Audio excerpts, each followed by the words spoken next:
What's up, y'all? So when you pass your FIFA agent exam and you pay your fee, you get your license, you also get access to the FIFA agent portal. Now, there's a bunch of resources on this website, but the place that I've been spending the most amount of time in this portal is the continuing professional development section. You go in there and there's different courses on anti-trafficking and how to represent minors and how to represent coaches and stuff like that. And since we're currently in the middle of an international window, international break, I saw a course on release of players for international duty. So I did that and I decided I'm gonna do this style of video on the content that I learned in that section. So we're gonna take a break from done deal and then we're gonna talk about how you're supposed to release players for international duty.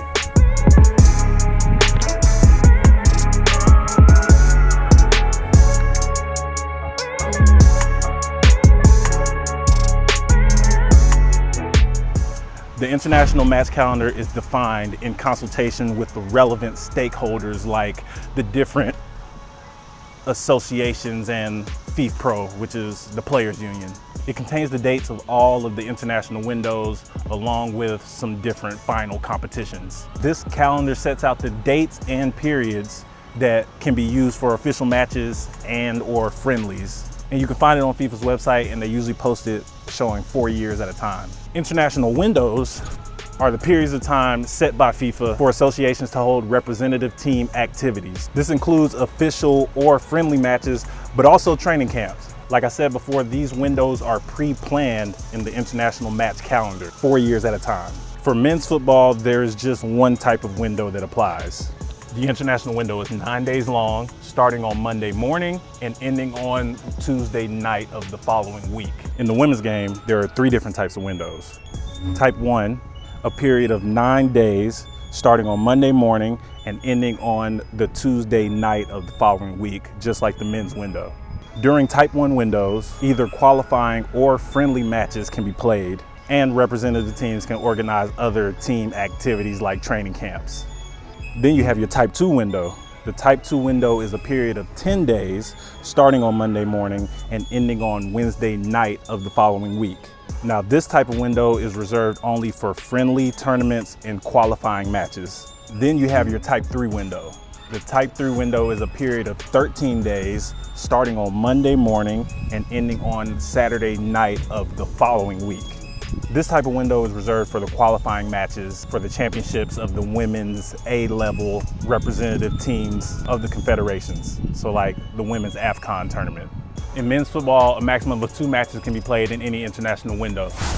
Matches can be played on any day after Wednesday, provided that 2 full days is left between any competitions. 2 matches must be played within the territory of the same confederation, except for intercontinental playoff matches or situations where one of the matches is a friendly. In this case, the matches can be played in 2 different confederations as long as the venues are not separated by more than 5 hours of flight time and 2 time zones. In women's football, the maximum number of matches played depends on the type of international window, like I was telling you about earlier. The Type 1 window is just like the men's window. You can play 2 matches after Wednesday as long as 2 calendar days are between each match. In the Type 2 window, you can play 3 matches as long as they're after Thursday and you still need 2 full calendar days between matches. And then in the Type 3 window, 4 matches can be played, still yielding to the 2 full calendar day rule between the matches.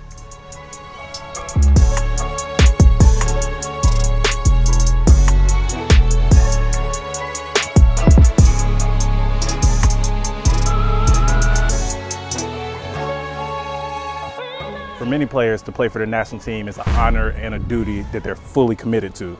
FIFA has set regulations governing player releases following their call-up by relevant associations. Those regulations are binding on players, clubs, and associations. When a player is validly called up by their association, in circumstances where the release is mandatory, clubs are obligated to release their registered players to their representative national teams, and players are obligated to respond affirmatively to the call-up. Clubs and players are prohibited from concluding any agreement contrary to these rules. Y'all, it's hot out here, but I'm doing this. Let's go. Come on, stay with it though. Come on, you got this. Goodness gracious, I need to go find a spot in the shade. This is ridiculous. When is the release of a player mandatory? It's mandatory for all of the international windows that are listed in the international match calendar. It's also mandatory for the final competitions of the FIFA World Cup, the FIFA Confederations Cup, and the A level for different confederations championships like the Euros or AFCON.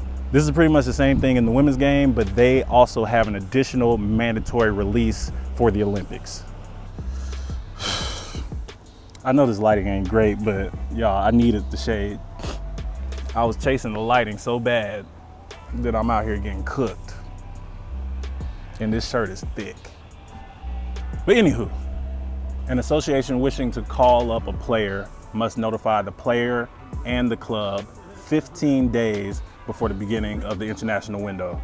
The club must confirm the release of the player within the following 6 days. Now, if the player is not called up 15 days before the window and is not done in writing, that call up is invalidated and the release is no longer mandatory. When a player is called up by their national team, they are not entitled to play for their club during that international window where they were released or should have been released.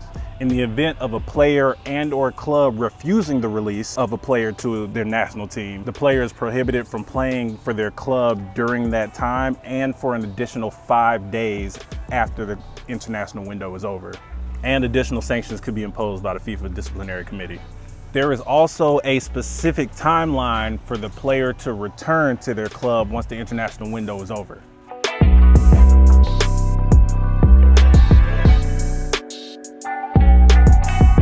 Now, there are few situations that exempt the player from their duty to play for their national team, but one such case is if the player has been called up and they're injured or ill.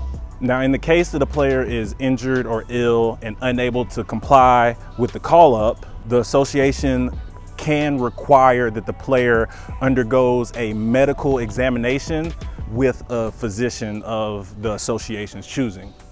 And then if the player so chooses, that medical examination can be carried out in the territory of where their club is. Here's an example. So let's say there is a Liberian player who plays professionally in the MLS. He plays for Atlanta United. And he gets called up for World Cup qualifiers to, represent Liberia. And then Atlanta United hits the LFA back and they're like, hey, sorry, our guy is injured. He's got a grade 3 hamstring strain. He's not going to be available to play in this international window. Liberia is going to be like, cool, well, we have a doctor that we want him to take a look at just to verify and make sure that this hamstring strain is as bad as you say it is and you're not just saving him for your own club appearances. So he needs to come to Liberia and see our doctor that we have chosen. Now, Atlanta to Liberia is not an easy trip. That's about 20 something hours worth of travel, and sitting on a plane for 8 to 9 hours at a time with a grade 3 hamstring strain is probably not the most pleasant experience. So the player can then be like, hey,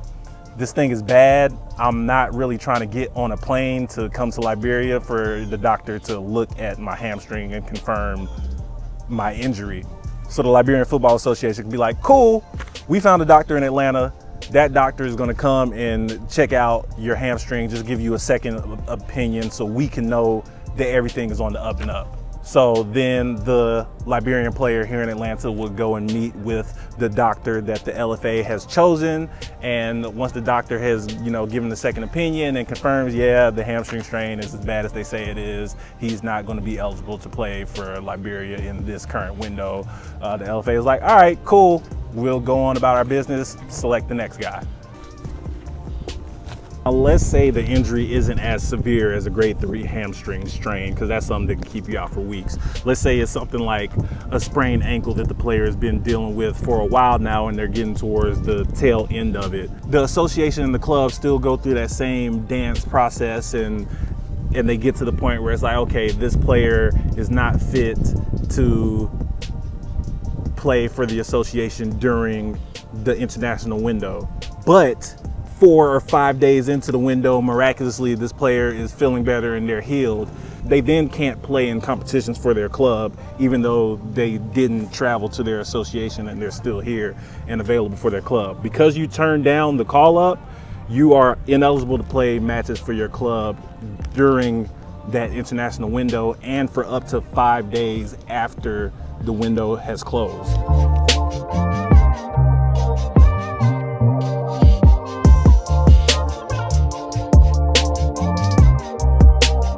See, the thing is, I planned these videos out and I got like all the locations set. So that's not where this shot was supposed to be, but I've been out here in this sun and I was walking past to where the shot was supposed to be. And I'm looking at this chair and it's in the shade and it's all that. I was like, you know what? Let's call it audible. We're gonna do it right here. There are some financial responsibilities surrounding the release of a player for international duty. In terms of travel for the call-up, there are no financial costs to the club. The player's national team and association must bear those expenses. But in addition to protections, there are also some important duties that the club must perform. The club is not entitled to financial compensation for the release of a player. The club is responsible for taking out insurance, covering the player against illnesses and accidents during the time that they're with their national team. The cover must extend to any injuries sustained by the player during the international matches for which they were released. FIFA has an insurance policy that protects clubs against loss in the event of a professional player getting injured in a match for their national team, where this has repercussions towards their abilities to play for their club upon return. The club can then make a claim.